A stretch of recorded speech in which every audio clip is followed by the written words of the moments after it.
Welcome back to the Student Hub Live. In this session, I'm joined by our friends from Religious Studies. We have Paul-Francois Tremlett, who is the Head of Department for Religious Studies and who has abstained from alcohol for the entire month of January. Indeed. And Harvey is Professor of Religious Studies and wants to go to Mexico and eat chocolate with the Mayans.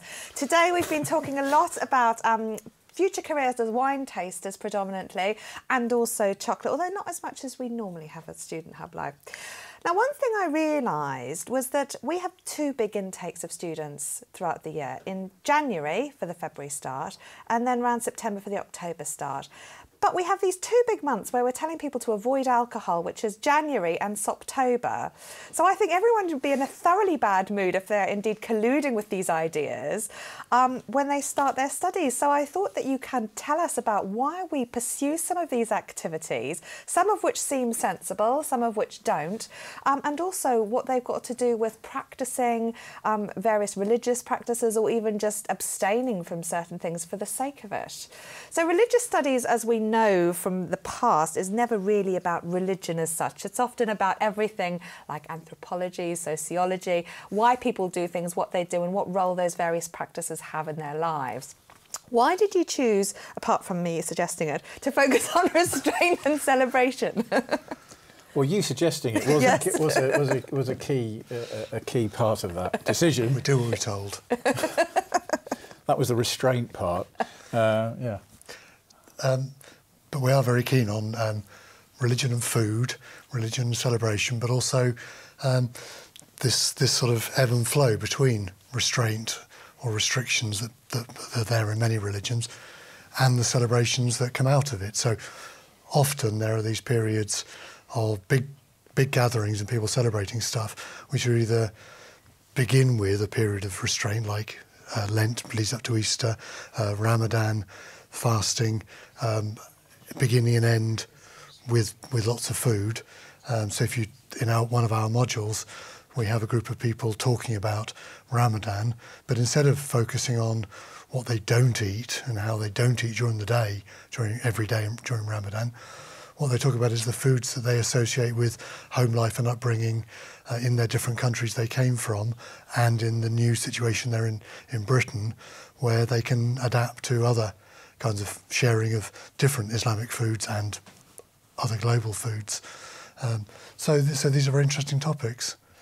I think religion's always an interplay between discipline and creativity, self-discipline, imagination, creativity. And if we think about our own lives, or maybe our students' study needs that combination. It needs discipline, time management, but it also needs creativity to write a great assessment, a great essay, and get a good mark. And times of celebrating when you've done that TMA and you've done the module, then some sort of way of marking it. I mean, that's what we're not good at, is the marking of these moments of celebration. To say, OK, I've made it, let's pause, do something big, reward myself. Well, maybe some of us are good at that, but that kind of, again, ebb and flow of restraint, celebration is good to think. Well, I see HJ and Sophie, you're not practising restraint with that substantial amount of chocolate that you've got at your desk. Sharing. Yeah, we've been talking about that idea. We asked people about whether they participated in restraint activities. 80% of them say that they do, but then we also asked them why. Now, this is interesting because 20% said that they did for religious reasons and 40% only partly religious reasons. Which is, again, very interesting because there's this whole idea, I guess, between the payoff. Sometimes there are these activities that could look the same, like Lent, for example, that's followed by a celebration. Dry January, I mean, what are you going to do tomorrow? Apart from coming back to work, which is not really a celebration. It's every day.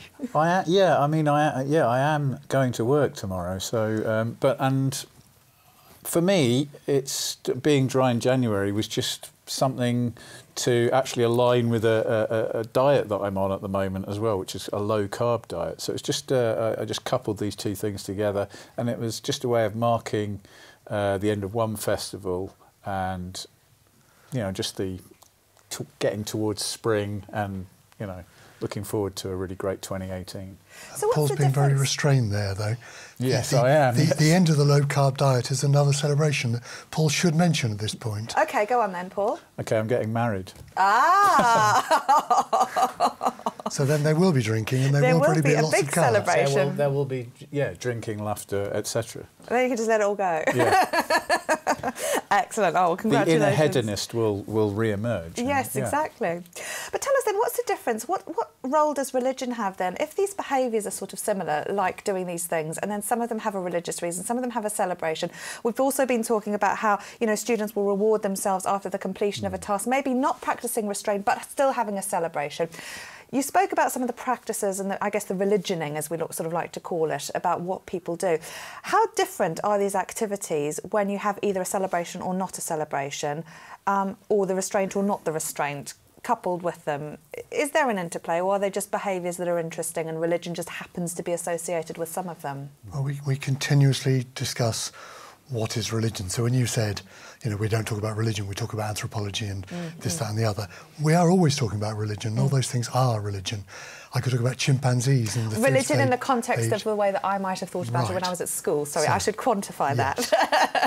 So the question then for us is always, what's the boundary between something that is religion and what might not be religion, as some people would think of it?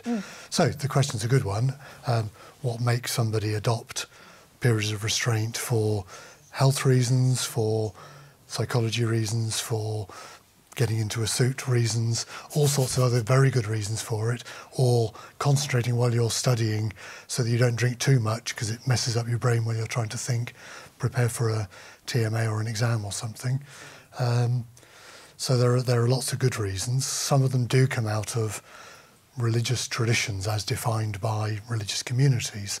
So those periods that we've talked about, Ramadan, Easter, Lent, and most religions have those, periods of fasting, periods of celebration, things that are associated with different foods and drinks and so on. And sometimes religions are completely avoiding some substances, so no alcohol if you're a particular kind of Muslim.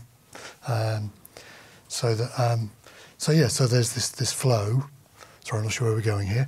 Well, some of these religions have had some of these ideas based on health or based on various things that were sort of important for a society. So the idea that abstaining from some things might be a useful thing to do at certain times because it could detox the body, for example. And this can turn into some sort of practice and celebration, etc. So there is this basis of having, I guess, religion coming down, but also maybe things happening that then become part of a shared practice that have that meaning, and it's that meaning that matters. I was interested in one of the percentage. I think you said 40% did it for partly religious, and I'm interested in that switch between when it is religious and when it isn't, and when it's both at the same time. So I was thinking of a movement called straight edge, which came out of America in the 80s, particularly associated with punk rock scene.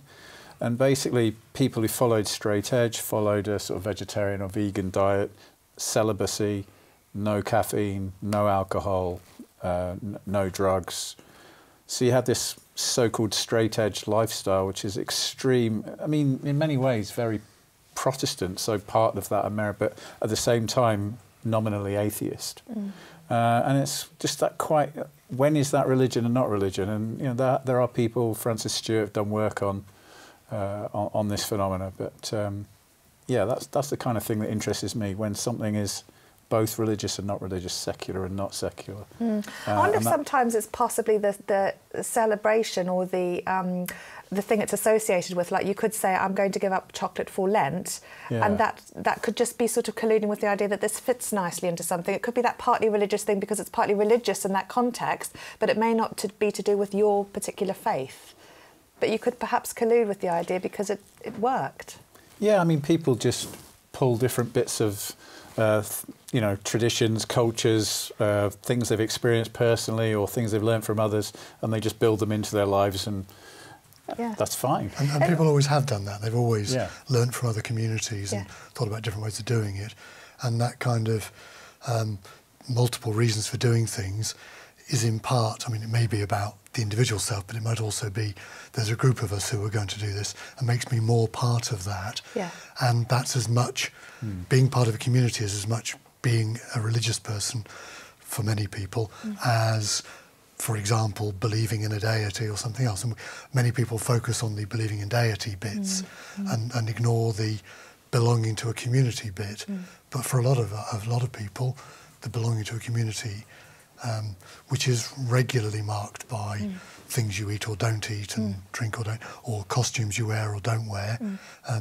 They are what it is to be a member of that religious community. No, absolutely. Well, Mohan's off to his tutorial. Bye, Mohan. I hope it goes well, and do watch later on Catch Up.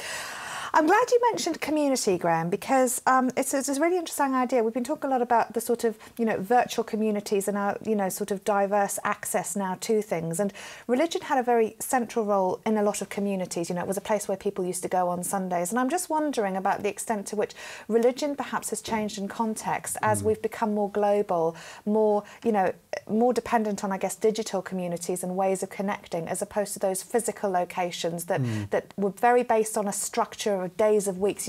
Often we're night working, we're shift working. Our lives have changed so much that we don't sort of have that structural rigidity, I guess, that was so much more prevalent decades ago, really. And not even that long ago. I think Pentecostalism is a really good example of a change in the way religious communities are articulated globally. So one of the defining elements that people talk about when they talk about Pentecostal churches is their use of social media and their use of television and so forth. And these groups have been really good at using these kinds of media to create not just sort of physical geographical communities in particular towns and cities throughout the world, but also global virtual communities. And then you also see accompanying that kind of phenomena, which is it also, by the way, includes mega churches, which are very different ways of congregating people as well. You also see things like cyber Bibles, cyber Qurans, which aren't just places where people can meet together to discuss scripture. They're also actually offering courses on interpretation and guiding people through scripture and encouraging discussion. So there's all sorts of ways in which social media and virtual spaces are changing the way people are linked together. And doing pilgrimages online as well. Indeed. Yeah. So you can I turned on the TV the other day and my husband said, "Oh, that's a church." And they had this amazing, really high quality, rock bandy type, and you think, gosh, so much is shifting. But then equally, thinking about the Mayans and eating chocolate, I bet they're not on TV doing these fabulous broadcasts. Well, they are. They're travelling the world doing interesting performances. Again, we've got a nice bit of film in one of our modules of a Mayan theatre group coming and doing stuff in Britain a couple of years ago. Great performance piece, but they've also done it in Arctic Norway, same theatre group. They use cameras, a lot of indigenous communities using cameras in the Amazon to share frontline activities, sort of worrying about logging companies attacking their communities, but also celebrating their religious traditions and saying, we want to share with you the kind of rituals that structure our world, and say the rest of you could join in celebrating the planet, especially the Amazon, and this is a good way to try and get you to think differently about what happens to the Amazon. It's not just about oxygen and chopping down trees, but this relationship that those people have. So there's so much going on here. It's not just religious, it's really political, social, and I guess trying to encourage some sort of change. But in addition, I guess, to reaching out, it provides you with incredible sources from which to sit at home in the comfort of your own armchair and make some sense of this. And I guess this is what the studying of religion is about, is looking at some of these meanings and making interpretations based on this huge range of sources. Is it easier to do now that you're getting these different technologies? Is it adding a different level of complexity to the sources that you had a while ago? Oh, in a way, firstly, just, in the 19th century, a lot of anthropology of religion was conducted from the armchair, from the library. And then in the 20th century, people started going to communities and studying with people and learning languages and stuff. And then in the 21st century, we're back in our armchairs again because we've got all this material coming in. And it's difficult because one could be overwhelmed. There is so much out there, and one of I think a key skill for students to develop through their modules is learning to select which sources are going to be useful to them, because you can't just try and watch everything. No. You don't have time, right? Yeah. It's too much.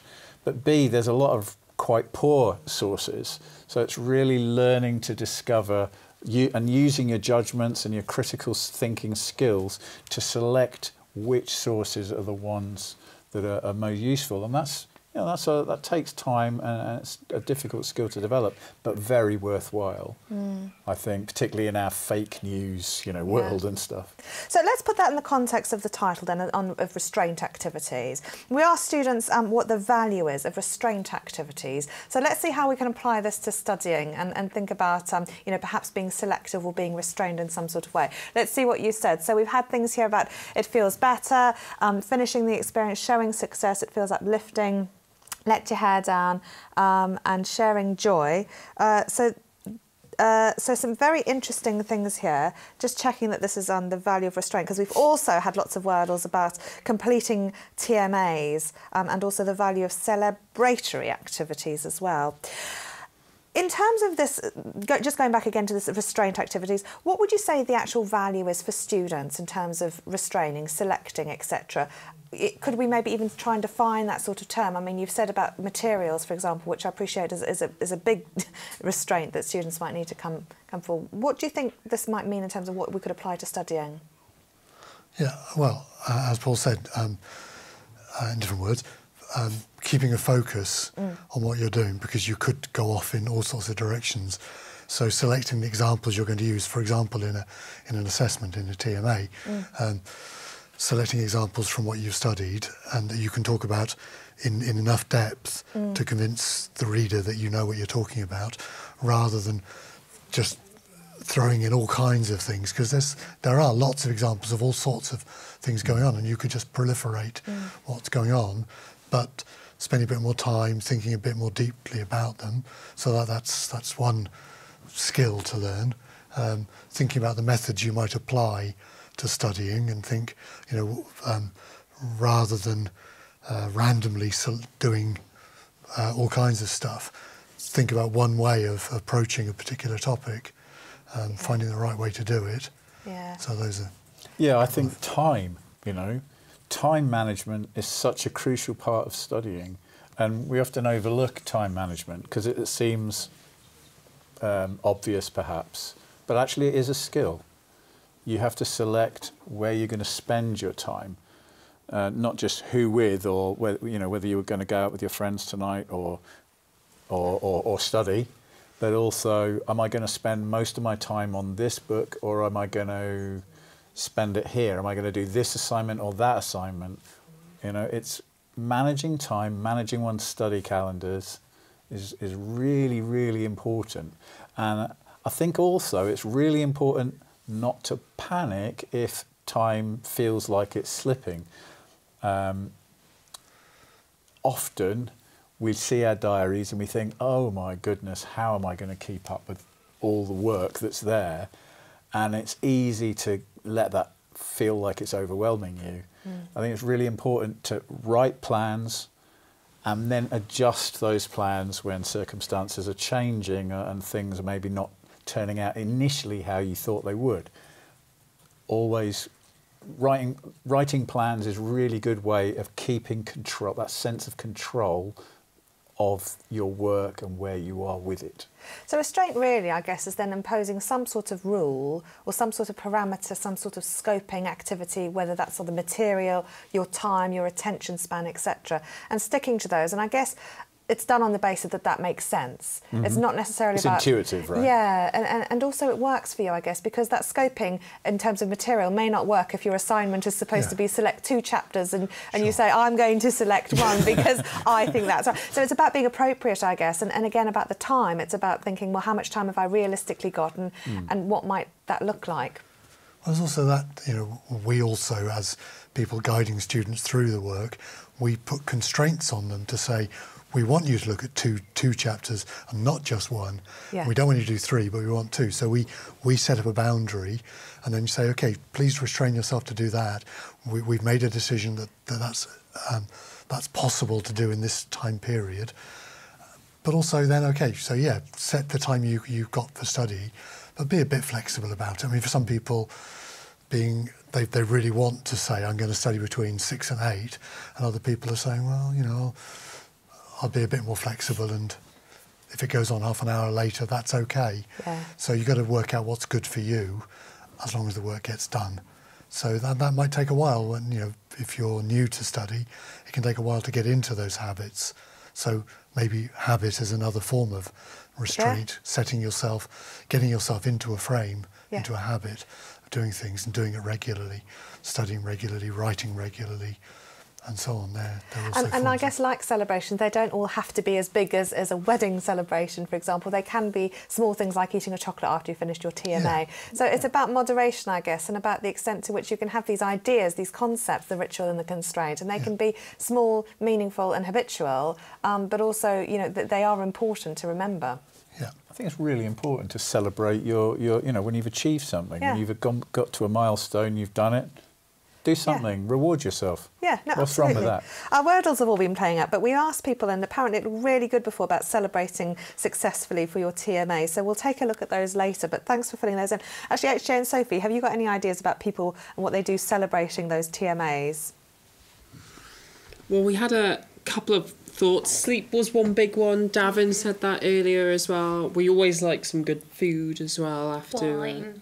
Obviously, which I missed out on earlier. Some people just like smiling, apparently, which is really nice. I like to smile after finishing my tea. More like, I think my face doesn't have it. I've got a smile on the inside. My face is just full of horror that is finally gone and completed. But, some people don't even celebrate. I'm interested. Yeah, I'm interested about that. It's funny, sometimes I think we get older, and actually the other week I'd finished writing something very substantial, and I was like, oh, thank goodness that's over. And my daughter said, let's go for a victory walk, Mummy. And I was like, good on you, actually. And we did. And she was like, let's celebrate this. I was like, well, Sophie is not that brilliant. But actually, I think sometimes there is this aspect there that we do forget sometimes as adults, as grown-ups, and thinking, oh, well, that's done. Get on with my life. Go back to work tomorrow. You should do something nice tonight, Paul, I think. Davin started a new religion called Sitting on the Fence, and I think everyone's hopping onto that one.